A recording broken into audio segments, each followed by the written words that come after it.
apa isi Al-Quran, untuk kemudian setelah mengenal apa yang ada dalam Al-Quran, kita gunakan untuk petunjuk kehidupan sehari-hari dan nanti endingnya untuk dijadikan amal soleh.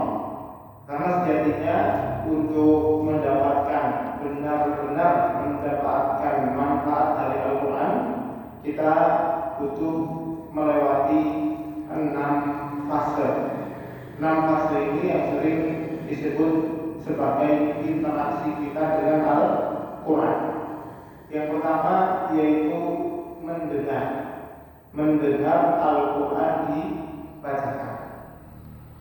Bahkan saat mendengar itu sudah Allah Subhanahu wa Ta'ala berikan rahmat, ketenangan. Setelah mendengar, yang kedua adalah membaca. Membaca yang kata Nabi Shallallahu Alaihi Wasallam, setiap hurufnya akan dilipat gandakan 10 kali. Wal hasanatu bi'asyri amsalihha. Yang ketiga, upaya untuk menghafal. Artilah mereka penghafal Al-Quran, kata Nabi SAW, ma'asafaratil kiramil baror, makomnya seperti para malaikat. Setelah menghafal, lalu orang-orang beriman punya kesempatan untuk memahami apa isi Al-Quran. Paham inilah yang kemudian akan membedakan siapa yang benar-benar mendapat hidayah, siapa yang pengajiannya hanya formalitas rutinitas. Seperti saat kita datang ke pengajian, baik yang selapanan, muludan, perceban, kalau pengajian itu tidak sampai paham, manfaat dari apa yang kita dapatkan di pengajian itu tidak begitu signifikan. Begitu juga Quran, kita butuh upaya agar Quran ini benar-benar kita pahami. Yang kelima, setelah paham, masuk ke fase tadabbur. Apa bedanya paham? Paham itu identik dengan tafsir. Tafsir artinya penjelasan. Dengan tadabbur.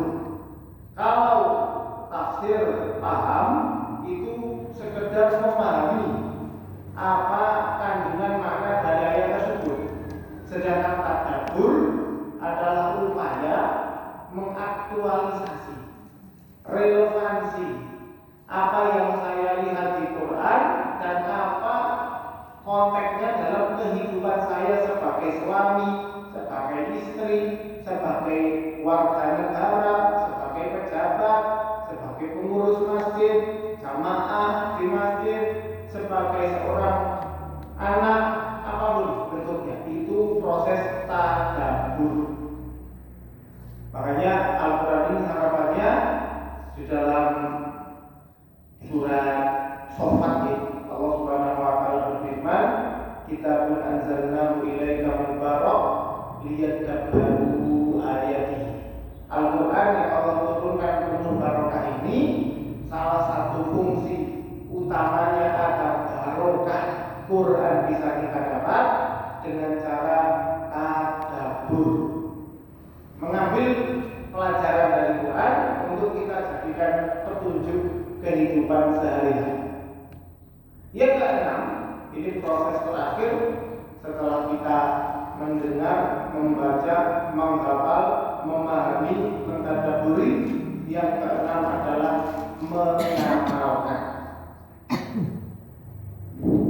Titik perbedaan terbesar orang yang berislam itu hanya ikut-ikutan dengan orang yang berislam benar-benar punya alasan yang kuat adalah mereka yang telah melalui fase memahami. Sehingga tadi di awal kita berdoa kepada Allah, kita meminta pertolongan, moga-moga majelis taklim seperti ini menjadi wasilah kita untuk paham apa isi Al-Quran. Setelah paham bisa kita tadabburi, kita ambil pelajaran untuk kehidupan sehari-hari, dan pada akhirnya Quran berhasil kita amalkan. Seperti cerita Ibunda Aisyah radhiyallahu taala anha tentang Nabi sallallahu alaihi wasallam, karena khuluquhul Quran. Nabi SAW itu adalah implementasi dari apa isi Al-Quran. Hari ini dari panitia saya diamanahi untuk membahas surat Al-Mulk. Mungkin nanti ada beberapa sesi tentang surat Al-Mulk, tapi setiap sesinya insya Allah kita akan bahas tuntas. Jadi sebagai contoh, hari ini kita bicara tentang tafsir ijmali, peta bagaimana melihat surat Al-Mulk secara komprehensif. Pertemuan berikutnya kita akan bahas surat Al-Mulk dari sudut pandang tafsir Imam Al-Qadhi Al-Baydawi, Anwarut Tanzil wa Asrarut Ta'wil. Atau di pertemuan berikutnya kita akan lihat surat Al-Mulk dari sudut pandang Al-Imam Al-Baghawi dari kitab tafsirnya Ma'alimu At-Tanzil. Jadi kita bagi dalam beberapa sesi, tapi setiap sesinya saya berharap tetap kajian Al-Mulknya tuntas. Jadi tidak kita potong-potong, tapi tetap utuh. Hanya saja nanti kita akan ambil dari beberapa literatur sehingga lebih utuh pemahaman kita tentang surat Al-Mulk. Memahami ayat Al-Quran ini memang butuh proses belajar. Nah, proses belajar ini sebenarnya tidak cukup hanya dengan datang ke sebuah pengajian, mendengar ceramah, kajian dari kiai, alim ulama, tetapi butuh penunjang. Selain bertemu seorang guru, ada 3 hal penunjang lainnya untuk dapat membantu kita proses memahami apa isi Al-Quran. Pertama, ketemu guru. Yang kedua, menulis apa yang kita dapatkan, ilmu baru, menulis ilmu lama yang kemudian kita refresh agar kembali segar, menulis apa yang kita dapatkan inspirasi saat bertemu dengan guru teman di tempat ngaji. Yang ketiga, membaca itu berarti menambah referensi. Apapun buku yang bicara tentang Quran, baik bentuknya karya ilmiah, buku bacaan ringan, mungkin ada novel yang bicara tentang Quran, tidak apa-apa, semuanya kita baca. Membaca menambah wawasan baru, ini penunjang agar kita lebih paham apa isi Quran. Baru yang keempat adalah berdiskusi, bertukar pikiran. Dan yang namanya diskusi tujuannya bukan untuk memaksa orang mengikuti apa yang kita yakini benar, tetapi bertukar pikiran. Bisa saja apa yang kita yakini itu benar, tapi mungkin juga salah. Orang lain bisa saja salah, tapi mungkin saja ada benarnya. Itulah tujuan diskusi.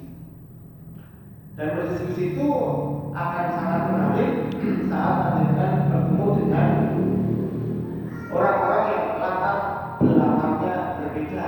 Kalau diskusi hanya dalam satu jamaah masjid, mungkin sudut pandangnya terbatas. Dengan pergi ke masjid lain, ketemu komunitas pengajian lain, bertemu orang dengan latar belakang pendidikan akademis yang berbeda, diskusi itu akan semakin hidup. Kita mulai melihat surat Al-Mulk sebagai gambaran umum, karena sesuatu itu jika dilihat secara utuh dari jauh, dia akan tampak lebih indah sesuai dengan fungsinya. Seperti masjid ini. Masjid ini dengan kalau lihat detail masjid ini seperti karpetnya yang warna-warni, di depan biru, di belakang hijau, mungkin rasanya agak aneh, kok kurang matching. Depannya biru kok tengahnya ada hijaunya. Tapi kalau orang kemudian lihat masjid ini dari luar secara utuh gambaran besarnya, orang akan dapati Masjid Al-Islah ini ya megah, megah, kemudian mewah, bersih, rapi. Maka untuk melihat Quran, langkah pertama agar kita dapat istimewanya, indahnya keutuhan Al-Quran, kita butuh lihat dia secara utuh. Surat Al-Mulk ini merupakan surat yang diawali dengan kalimat tabarok. Dengan pegang mushaf, kalau harapan saya dengan bisa pegang Al-Quran atau mushaf, atau yang pegang HP bisa buka aplikasi Al-Quran, terus buka surat yang kita kaji, lalu sambil meriset apa saja ayat yang nanti akan saya sebutkan sambil melihat dibantu dengan terjemahan, tafsir terjemahan. Tabarok ini di dalam Al-Quran hanya ada dua, yang artinya maha suci. Tabarok alladzi biyadihil mulk, maha suci zat yang di sisinya atau di tangannya segala kerajaan. Hanya ada di surat Al-Mulk dan surat Al-Furqan. Maha suci ini sebenarnya konteksnya adalah pujian. Jadi seorang hamba memuji Allah Subhanahu wa Ta'ala. Membaca Quran ini membantu kita orang Islam dituntun untuk memuji Tuhan yang paling layak disembah. Kenapa harus dipuji? Karena hakikatnya semua anugerah yang kita dapatkan di dunia ini merupakan pemberian Sinten yang menciptakan kita, Allah Subhanahu wa Ta'ala. Allah menciptakan kita, Allah mengatur alam semesta, dan Allah menjamin rezeki kita selama di dunia. Maka sikap terbaik kita sebagai orang yang tahu diri pun akan diparingi, maka sikap terbaik kita adalah bersyukur. Cara bersyukurnya, panjenengan kalau bersyukur, kalimat apa yang diucapkan? Alhamdulillah. Alhamdulillah itu artinya segala puji bagi Allah. Selain alhamdulillah, orang Arab atau Al-Quran juga mengajarkan kita cara memuji Allah dengan kalimat tabarok. Panjenengan pernah dengar ungkapan Masya Allah, tabarok Allah? Pernah dengar gitu? Nah, itu artinya kan Maha suci Allah, segala puji bagi Allah. Intinya kita memuji. Nah, memuji ini sebenarnya sikap yang paling patut kita lakukan ketika kita menyadari nikmat Allah kepada kita. Selain alhamdulillah, kita juga menyebutkan tabarok Allah. Tabarok, Maha suci Allah, segala puji bagi Allah. Ini untuk ngimbangi nikmat Allah yang sudah kita terima. Alhamdulillah, tabarok Allah. Sedangkan untuk nikmat-nikmat yang ingin kita capai di kemudian hari, sikap yang paling benar yang harusnya kita lakukan adalah nyuwun, nasta'in, minta tolong.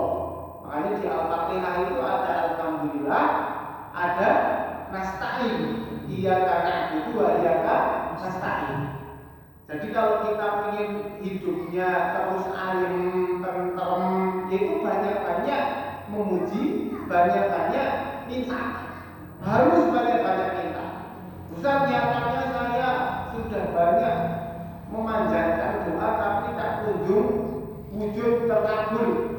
Ya namanya ijabah itu kan tidak selalu bentuknya matangan gitu. Ada yang sifatnya itu diijabahi langsung, minta diparingi jodoh, ketemu jodoh.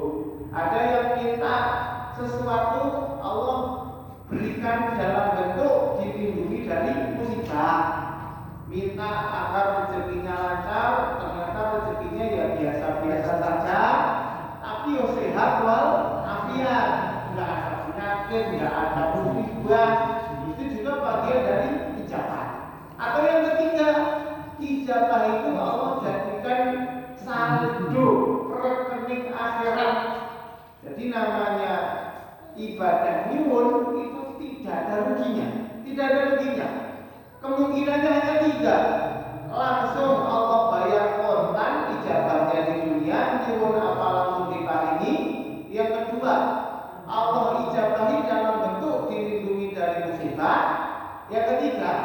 Allah tabungkan doa itu sebagai bentuk saldo rekening pahala di akhirat. Ini kalau bicara soal nikmat kebaikan. Sikapnya dua. Napa wau? Yang pertama bersyukur memuji Allah. Yang kedua dia mendapat nikmat. Napa nikmat enggal? Kita banyak-banyak nyuwun, minta tolong, ibadah dan minta kepada Allah. Ini untuk kebaikan. Adapun untuk keburukan, nah, namanya hidup itu kan kadang di atas, kadang di bawah. Kadang ketemu tiang apik, kadang ketemu wong elek. Namanya hidup, warna-warni, dinamika kehidupan tidak bisa selalu bagus, terus kadang ada ketemu nggak enak. Nah, kalau ketemunya musibah, keburukan, dua sikap yang diajarkan Nabi Shallallahu Alaihi Wasallam kita orang beriman. Yang pertama istighfar, banyak-banyak minta ampun, karena tidak ada musibah kecuali ada sisi dosa yang kita pernah lakukan. Dan namanya dosa yang pernah lakukan itu kan bukan tadi pagi, kemarin atau minggu lalu, bulan lalu. Bisa jadi dosa 10 tahun yang lalu, belum tuntas dosamu. Terus Allah untuk menyelesaikan dosa itu Gusti Allah paringi penyakit, musibah, ujian kehidupan. Itu semua istilahnya kafarat, penghapus dosa. Makanya untuk mengimbangi itu kita nastaghfiruh, banyak-banyak istighfar. Yang kedua, kalau kemudian keburukan itu tidak mau kita terjadi lagi, maka kita butuh berlindung kepada Allah. Berlindung itu kan ibarat digoda setan, kita berlindung agar tidak tergoda. Tapi berlindungnya bukan dari setan. Na'udzu billahi min syururi anfusina wa sayyiati a'malina.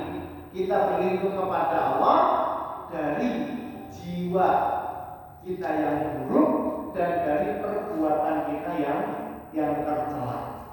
Maka berlindung di sini bukan dari setan, tapi berlindung dari diri sendiri.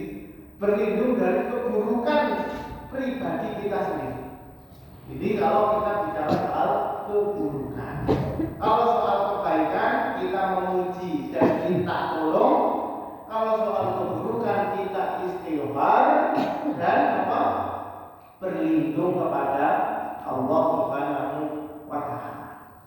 Kalau redaksi atau teks yang bunyinya tabarok itu hanya di 2 surat. Tetapi kalau surat-surat yang dimulai dengan memuji Allah, alhamdulillah, itu kan lebih dari 2. Ayo, surat apa yang ada alhamdulillahnya atau sejenisnya? Surat pertama, surat Al-Fatihah, atas dasar Al-Fatihah dimulai dari ayat alhamdulillah. Ini mazhab Imam Malik. Mazhab Imam Malik itu mengatakan Al-Fatihah itu 7 ayat, tetapi 7 ayatnya ayat pertamanya dari alhamdulillah. Lah terus mana ayat ke-7-nya Ustaz yang dari alhamdulillah? Kan itu kurang 1, itu enggak benar, baru 6. Ayat ke-7-nya itu ayat 7 yang panjang itu dibagi 2. Siratal ladzina an'amta 'alaihim itu 1, ghairil maghdubi 'alaihim waladdallin itu 1. Jadinya 7. Jadi Al-Fatihah itu tetap 7 ayat, baik yang versi Bismillah dulu atau Alhamdulillah berbeda dulu. Jadi saya waktu kuliah di Sudan yang masyarakatnya itu mazhabnya Maliki, itu mereka kalau sholat tidak pakai Bismillah, langsung Alhamdulillah. Dan itu sanes Muhammadiyah. Tapi kok mboten enten Muhammadiyah, adanya pengikut mazhab Imam Malik. Muhammadiyah kan hanya di tempat kita di Indonesia. Luar negeri orang kanggo itu Muhammadiyah, kanggo itu Islam. Islam ikut ulama sinten ikut mazhab Syafi'i, Islam ikut mazhab Imam Malik. Selain sanesnya Al-Fatihah apa? Panjenengan sambil buka Al-Quran terus dicatat setelah Al-Fatihah ada surat Al-An'am. Surat Al-An'am. Saya juga sambil buka aplikasi yang bunyinya Alhamdulillahilladzi khalaqas samawati wal ardh. Segala puji bagi Allah. Alhamdulillah. Dan surat-surat yang dimulai dengan memuji Allah, pada akhirnya kita bagi dua. Totalnya nanti kita kurang lebih nanti totalnya ada 7. Maksudnya 7 itu nanti yang diawali dengan Alhamdulillah sama yang diawali dengan Tabarok.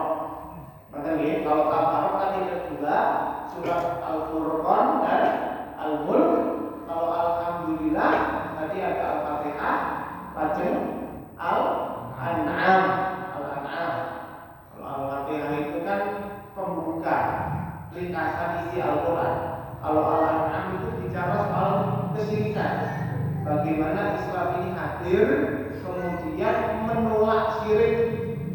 Yang benar itu jangan sampai kita melakukan syirik. Setelah Al-An'am, surat yang populer dibaca setiap malam Jumat atau hari Jumat, surat Al-Kahfi. Lalu itu Alhamdulillah. Di mana kemudian surat ini berbicara tentang ujian akhir zaman yang nanti intinya bagaimana kita mengatasi ujian-ujian tersebut. Ada 5 ujian. Pertama ujian tirani penguasa zalim. Makanya pemuda Al-Kahfi lari ngumpet di gua karena dipaksa mengikuti ritual kesyirikan. Yang kedua ujian godaan iblis, cerita iblis dan Nabi Adam, godaan setan, ujian dengki, sifat dengki. Yang ketiga ujian harta, orang yang punya harta malah tidak percaya surga neraka. Ma'adun wa tabida bihi abad wa ma'adun sa'ata qa'imah. Kata orang yang sugih itu menurut saya orang no sing jenenge kiamat ki orang no, sing jenenge surga neraka terus orang no. Sak turutane berarti orang no kabeh ora percaya. Jadi ujian harta. Yang keempat kisahnya Nabi Musa dan Nabi Khidir, ujian ilmu. Bagaimana orang yang belajar atau yang punya ilmu itu juga ujian dari Allah. Yang kelima ujian kekuasaan, yaitu misalnya Zulkarnain, raja Persia yang kerajaannya itu membentang dari barat sampai ke timur, menguasai dunia. Luar biasa. Alhamdulillahilladzi anzala ala abdihi kitab. Itu surat Al-Kahfi 1, 2, 3 ya. Terus ada lagi surat Saba. Surat Saba coba kita lihat. Surat Saba. Al-Furqan setelahnya surat ke-34. Surat Saba diawali dengan ayat Alhamdulillahilladzi lahu ma fis samawati wa ma fil ardi wa lahul hamdu fil akhirah.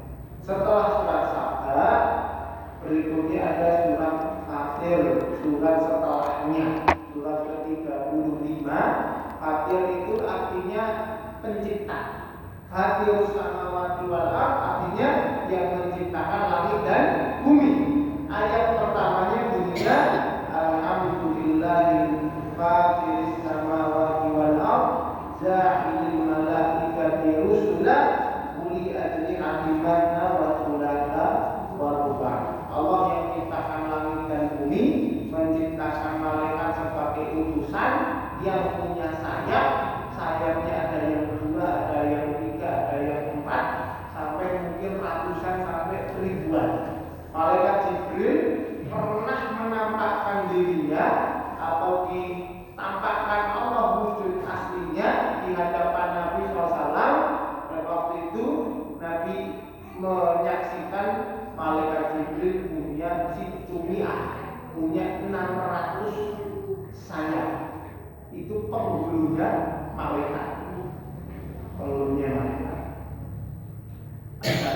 surat yang diawali dengan alhamdulillahi, terus ada 2 yang diawali dengan tabarak, surat Al-Mulk dan tadi surat Al-Furqan surat ke-25, tabarakalladzii nazzalal furqana 'ala 'abdihi liyakuna lil 'alamina nadhira.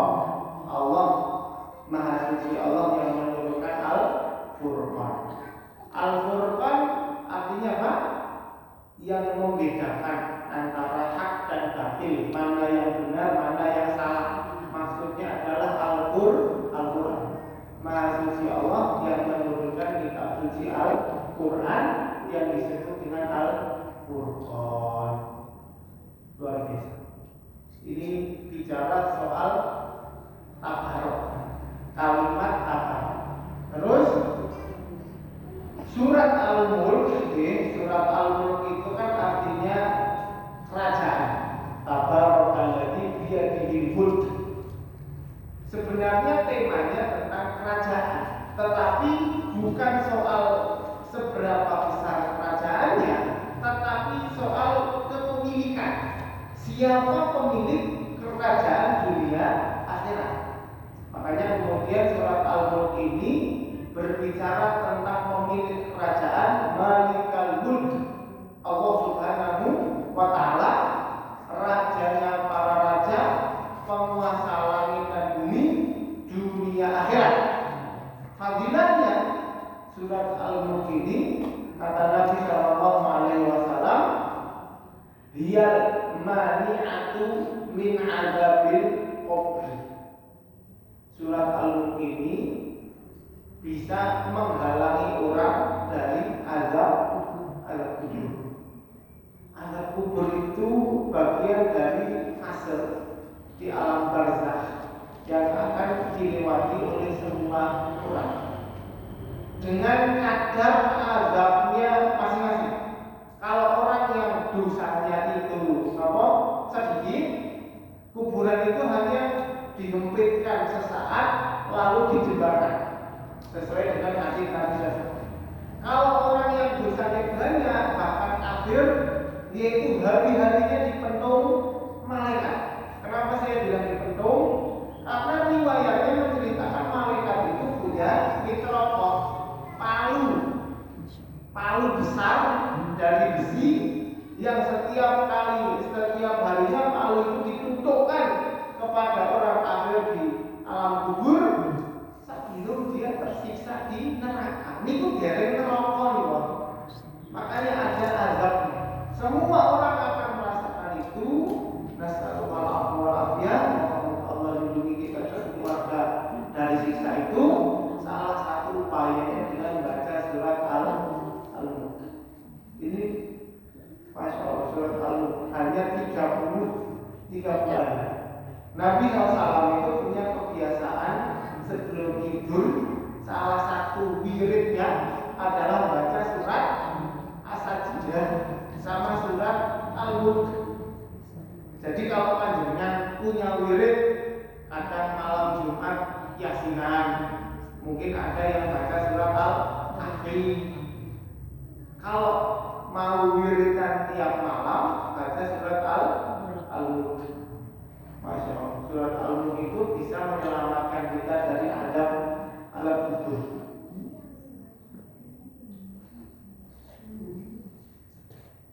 Tidak mulai. Sekarang kita mau masuk ke beberapa tema ini. Saya bagi 2. Bagaimana kemudian pertama surat Al-Mulk ini mengajak kita untuk merenung. Kenapa surat Al-Mulk mengajak kita merenung? Karena Allah Subhanahu wa Ta'ala memulai surat ini dengan ayat yang kemudian berbunyi alladzi khalaqal mauta wal hayata liyabluwakum ayyukum ahsanu amala. Allah yang menciptakan al-mauta wal hayat, kematian dan kehidupan, liyabluwakum, untuk menguji kalian siapa di antara kalian yang ahsanu amal, yang paling ikhlas, yang paling benar.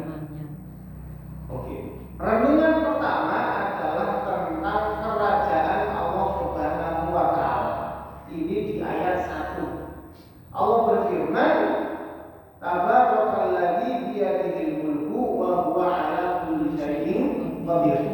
Allah Maha mampu melakukan sesuatu. Saya karena ini temanya tentang merenung, surat Al-Mulk artinya kerajaan. Kita diajak untuk merenung kerajaan sebesar ini, langit dan bumi, itu milik siapa? Kalau bukan milik Allah Subhanahu wa Ta'ala, yang kriteria pemilik kerajaan langit dan bumi dunia akhirat ini adalah wa huwa ala kulli syai'in qadir. Kita bayangin kalau Pak Lurah, Pak Camat yang teritorial amanah kerjanya itu ya sak lurah sak camat itu punya wewenang segitu. Kalau bicara bupati, gubernur, wilayahnya semakin besar. Bicara presiden, ya berarti kan punya wewenang yang lebih besar.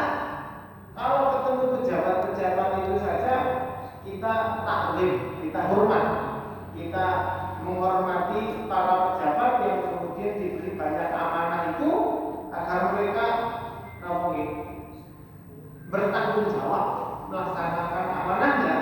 Bagaimana nanti ketika Allah Subhanahu wa Ta'ala kemudian bertemu dengan hamba-hambanya dalam posisi kita tahu bahwa Allah lah pemilik kerajaan dunia akhirat. Wa huwa ala kulli syai'in qadir. Allah Maha mampu melakukan segala sesuatu. Kemampuan ini hanya berkaitan dengan apa-apa yang sifatnya mungkin, walaupun logika manusia bingung mencernanya. Saya kasih contoh. Manusia itu kan lumrahnya lahir dari hubungan laki-laki perempuan. Allah mampu nggak menciptakan manusia tanpa adanya laki-laki atau perempuannya? Jawabannya Allah mampu kan? Mampu. Wa huwa ala kulli syai'in qadir. Karena ada kasusnya, karena bahkan yang lebih dari itu Allah mampu menciptakan Nabi Adam tanpa adanya ayah dan ibunya, tanpa adanya laki-laki dan perempuan. Tapi sekarang muncul pertanyaan dari orang-orang orientalis yang tidak suka Islam, ingin menggugat akidah umat Islam. Mereka kemudian bertanya, kalau Allah Maha Mampu, Allah mampu nggak menciptakan Tuhan selain Allah? Bagaimana komentar para ulama tentang pertanyaan itu? Kalau jenengan yang ditanya, jenengan akan jawab apa? Allah kan Maha Mampu. Allah mampu nggak buat Tuhan selain Allah? Mau dijawab ya kleru, nggak dijawab ya kleru, maju kena mundur nggak serba salah. Saya turunkan pertanyaannya, tapi juga masih tema yang sama. Allah Maha Mampu, ya Allah Maha Mampu. Kalau begitu, Allah mampu nggak menciptakan batu yang sangat besar yang tidak bisa diangkat oleh Allah? Mampu nggak? Nggak dijawab ya kleru, dijawab ya kleru. Kalau orang-orang Barat, mereka sering mencontohkan orang-orang sekuler. Mereka sering membuat permisalan, kalau Allah Maha Mampu, Allah mampu nggak buat lingkaran yang ada sudutnya? Ini kan pertanyaannya bertahap, saya turunkan dari yang langsung spesifik tentang ketuhanan, kemudian sesuatu yang real atau sesuatu yang abstrak gitu. Kalau bicara Tuhan, mampu nggak Allah menciptakan Tuhan selain Allah? Kalau bicara sesuatu yang materi, mampu nggak Allah ciptakan batu yang besar sekali yang tidak mampu diangkat Allah sendiri? Atau sesuatu yang abstrak, konsep seperti tadi lingkaran, mampu nggak Allah ciptakan lingkaran yang ada sudutnya? Jawaban dari pertanyaan-pertanyaan ini tentu jawabannya tidak mampu. Tapi tidak mampu dalam menjawab pertanyaan ini tidak menunjukkan Allah itu tidak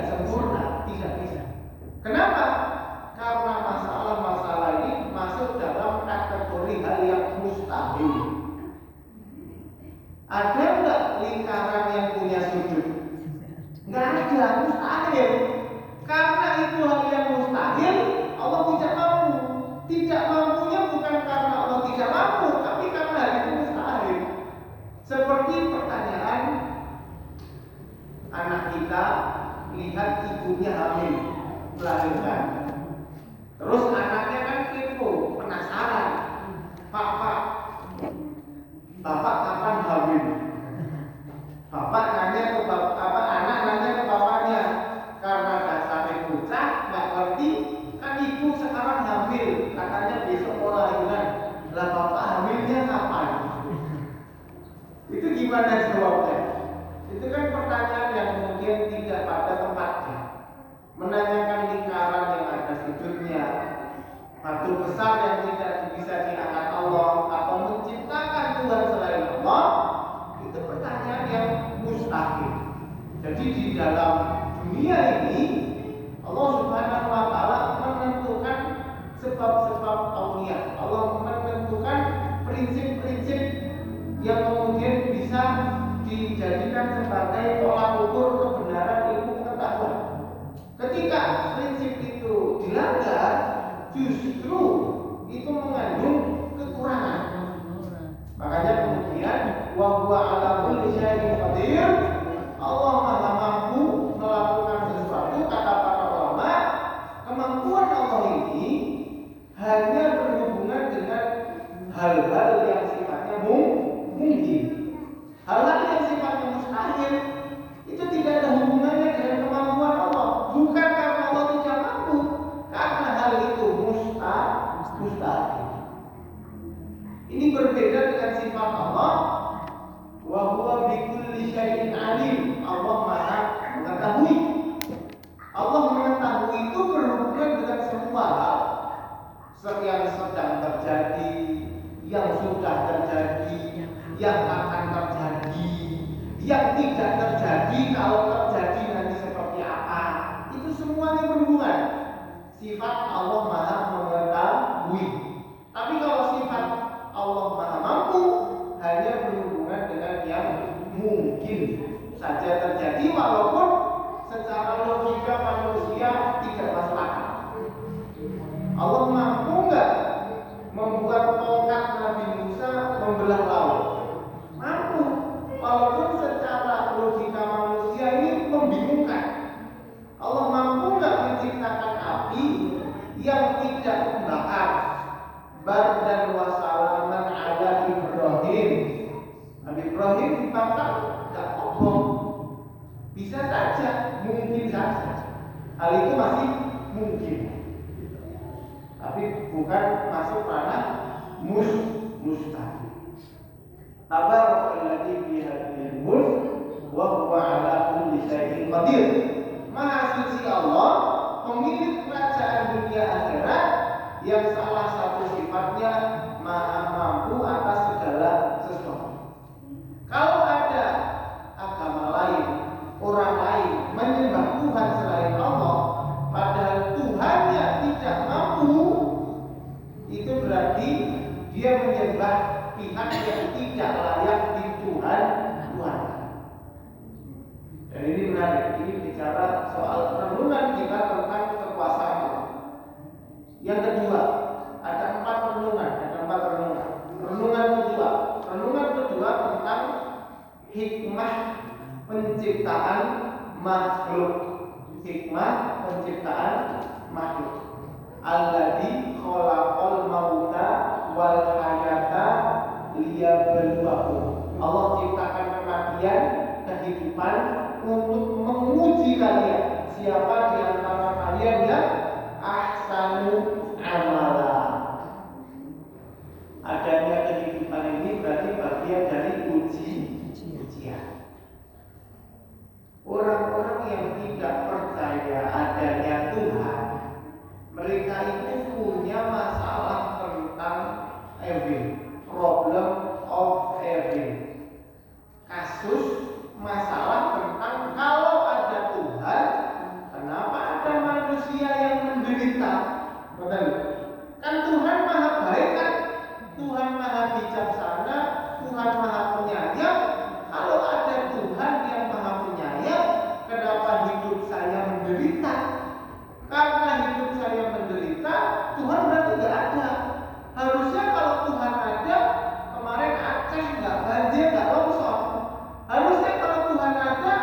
semua manusia dibuat bahagia, nggak perlu ada fakir miskin.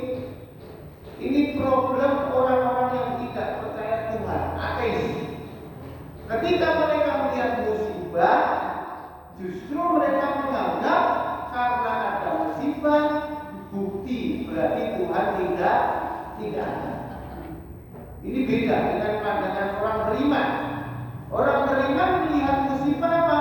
Liyabluwakum ayyukum ahsanu amala. Adanya ujian itu justru untuk membuktikan mana yang tulus menyembah Allah. Jangan-jangan menyembah Allahnya cuma pas longgar, pas mepet ya nggak mau nyembah Allah. Jangan-jangan sholatnya pas selo, pas itu orang belum sholat. Pengajiannya nunggu pas nganggur, nunggu pensiun. Pas orang nganggur lagi situ orang tahu belum pengajian. Itu kan juga bagian dari dia berdua ayyukum ahsanu amal. Dari musibah ini juga renungan kita, Allah memunculkan amal-amal soleh. Karena Aceh banjir longsor, muncul orang-orang yang donasi. Jadi amal jariah. Lah kalau Aceh air tentrem tidak ada musibah kabeh wong aman-aman, tidak akan perlu ada infak. Sedekah.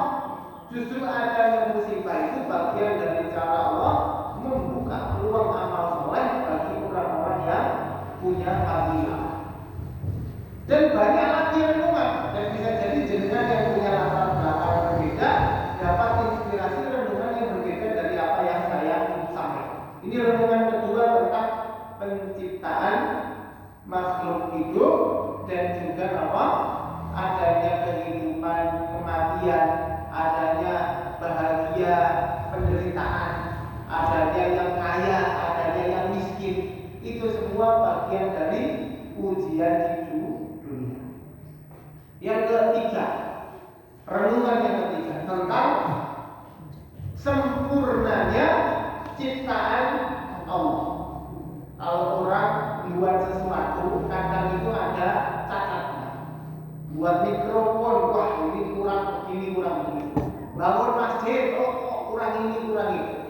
Tapi di surat Al-Mulk kita diajak untuk melihat alladzi khalaqa sab'a samawatin tibaqa. Ayat ketiga, kita diajak mikir, memikirkan ciptaan langit tanpa tiang. Langit yang berlapis-lapis, 7 lapis ke atas. Tanpa tiang di surat Luqman, biwayna amadin tarawna. Gak ada tiangnya, tapi kok bisa makan. Mata wa fi khalqir rahmani min tafawut. Kalian tidak akan menemukan langit itu ada yang bocor. Tidak ada bocor, tidak ada cacatnya. Ini langit sempurna. Farji'il basara hal tara min futur. Coba kalian pandang secara seksama. Ada nggak menemukan cacatnya nggak? Ada yang salah sebelah mana langit? Saking sempurnanya penciptaan Allah. Sesuatu yang sempurna itu sifatnya itu pasti ada yang buat, ada yang menciptakan. Orang-orang yang tidak percaya Tuhan seperti kaum saintis itu nggak percaya Tuhan karena Tuhan tidak cetok motor. Terus ketika ditanya kalau Tuhan nggak ada, alam semesta yang diciptakan siapa? Ya kebetulan aja. Dulu ada ruang kosong alam semesta ini. Ratusan juta tahun terjadi ledakan besar. Ratusan juta tahun kemudian ledakan besar itu menghasilkan galaksi yang kemudian sampai saat ini kita nikmati. Jadi adanya bumi, matahari,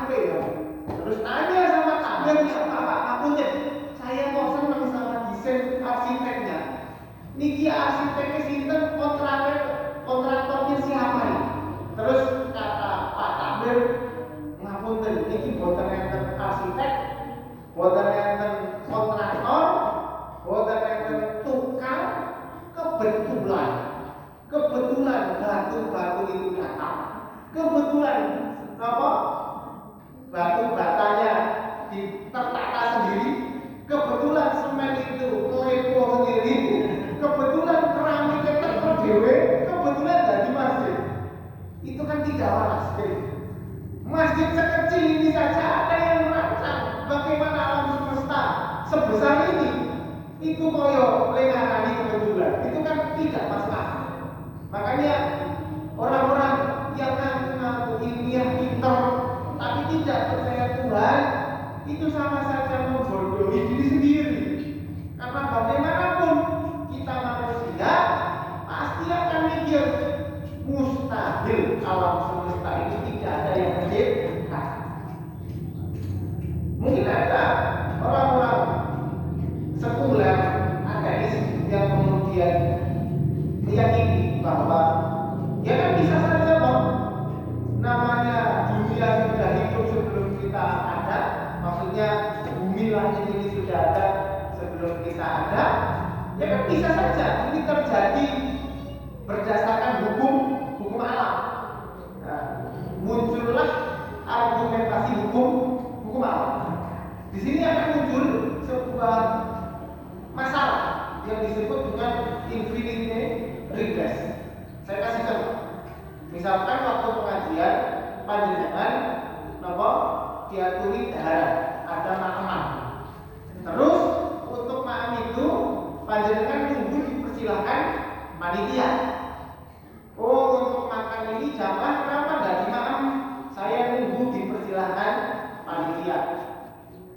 Loh panitia, kenapa jamaahnya nggak dipersilahkan makan? Nunggu dipersilahkan ustadznya. Ustadznya nggak makan kenapa? Nunggu dipersilahkan itu. Itu kenapa belum makan? Ya nunggu dipersilahkan orang sebelumnya. Begitu terus. Pertanyaan saya, jamaahnya sios dahar betul? Nggak bakal sios dahar. Karena ngenteni. Pertanyaan kita kepada orang-orang yang tidak percaya ateis, yang tidak percaya nama Tuhan, alam semesta ini ada nggak? Ada. Kalau begitu, kita butuh sesuatu yang tidak diciptakan sebelumnya, tapi dia menciptakan alam semesta. Siapa yang menciptakan langit ini? Ya, mungkin langit sebelumnya. Siapa yang menciptakan langit sebelumnya? Ya, mungkin langit sebelumnya. Sebelumnya. Kalau kemudian sebelumnya itu, kemudian sebuah makhluk, maka hasilnya alam semesta ini tidak akan pernah ada. Kalau alam semesta ini ada, berarti ada pihak yang telah menciptakannya sebelumnya.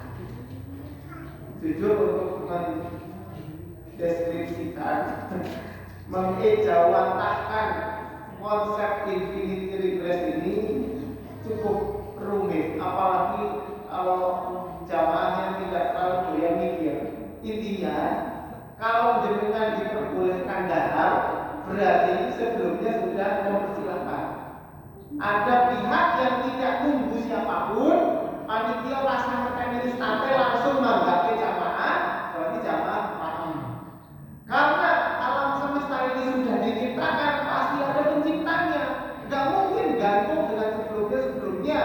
Kalau gantung terus, dampaknya alam semesta ini tidak pernah ada. Ini renungan ketiga tentang penciptaan alam semesta yang begitu sempurna. Panjenengan kan kalau lihat masjid itu apik banget, itu kan mesti kepikiran yang gambar siapa ya, arsiteknya siapa ya, langit, bumi, gunung, dataran dia kok apik banget ya, yang menciptakan siapa ya? Kan Pak Bupati Apik kan nggak pernah menciptakan dia. Pak Bupati Apik belum jadi bupati juga, dia sudah ada gitu loh. Tinggal buat pariwisatanya aja, buat jalannya aja. Sono itu loh. Pertanyakan siapa yang buat? Kalau bukan Allah Subhanahu wa Ta'ala. Renungan keempat ini tentang nikmat Allah Subhanahu wa Ta'ala kepada seluruh makhluknya, yang kemudian bentuk nikmat itu adalah kehidupan kita yang kita nikmati saat ini. Saat ini kita bisa hidup, bisa bernapas, bisa adanya air yang kemudian kita nikmati. Siapa nanti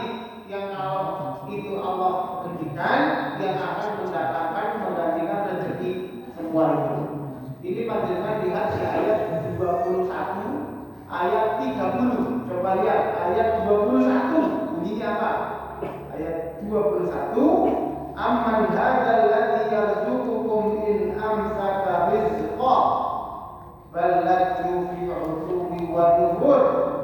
Siapa yang dapat memberi rezeki kalau Allah menahan rezeki? Ini sudah dari bulan Juni, Juli, mau Agustus. Terakhir hujan apa nih? Sudah lama ya? Sudah lama. Kami ibu yang lalu. Kalau Allah nggak kasih hujan, siapa coba yang bisa berhujan? Nah, itu kan pertanyaan. Kalau ada Tuhan selain Allah, coba aja. Jaluk Tuhanmu coba. Pegawai hujan, bisa orang. Nyatanya nggak bisa. Kalau hujan itu Allah tahan, sampai kapan kemudian hujan itu akan turun, dia nggak tahu. Sampai nanti Allah paringi rezeki hujan. Ayat 30, ayat 30. Ayat terakhir surat Al-Mulk. Qul ara'aytum in asbaha ma'ukum ghawra faman ya'tikum bima'in ma'in. Katakanlah, kalau sumber air kamu kering, siapa yang akan memberimu sumber air yang mengalir? Apa PDAM bisa gawe air rumah? Tidak, PDAM hanya menyalurkan pintu peralon, terus disalur-salurkan, terus kita suruh bayar jasa nyiapin peralonnya. Airnya, toknya, mata air, orang subuh bilang tok tau, mata air, sumber. Nah, yang dari sumber itu siapa coba? Itu Allah. Sebelum kita lahir di dunia pun, di dunia ini pun cepat. Sudah ada sebelumnya, sudah ada lautnya, sudah ada sumber air, sudah ada hujan, tanaman. Kita manusia apa? Gaweannya cuma ngeruk, semua dikeruk sampai didatangi Pak Bupati tahu, yang ngeruk-ngeruk pasir dikira terus didatangi pejabat. Ya kita yang ambil sepatutnya menjadi hamba Allah Subhanahu wa Ta'ala. Selayaknya kemudian semua nikmat ini mengingatkan kita kembali kepada ayat pertama yang bunyinya Tabarak Maha Suci Allah, Alhamdulillah. Jadi semua ini mengingatkan kita kepada yang menciptakan, yang ngatur, yang menguasai, sehingga yang keluar dari lisan kita adalah pujian. Alhamdulillah, Tabarakallah. Surat Al-Mulk.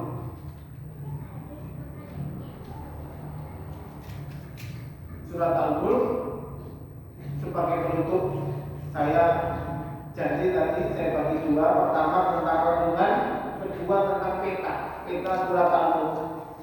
Ayat pertama sampai ayat kelima ini bicara tentang kekuasaan Allah. Jadi langit, bumi diciptakan, semua itu milik Allah Subhanahu wa Ta'ala. Ini ayat 1 sampai ayat 5. Ayat 6 sampai ayat 12 Allah Subhanahu wa Ta'ala menyampaikan sebagaimana di dunia yang berkuasa itu Allah. Nek hujannya diimpet coba, siapa yang bisa membuat hujan? Enggak ada. Sebagaimana di dunia yang berkuasa itu Gusti Allah, di akhirat nanti juga yang berkuasa sinten? Allah. Maksudnya berkuasa itu sensus penduduk surga dan neraka itu yang menentukan Gusti Allah. Siapa ini yang masuk penduduk surga?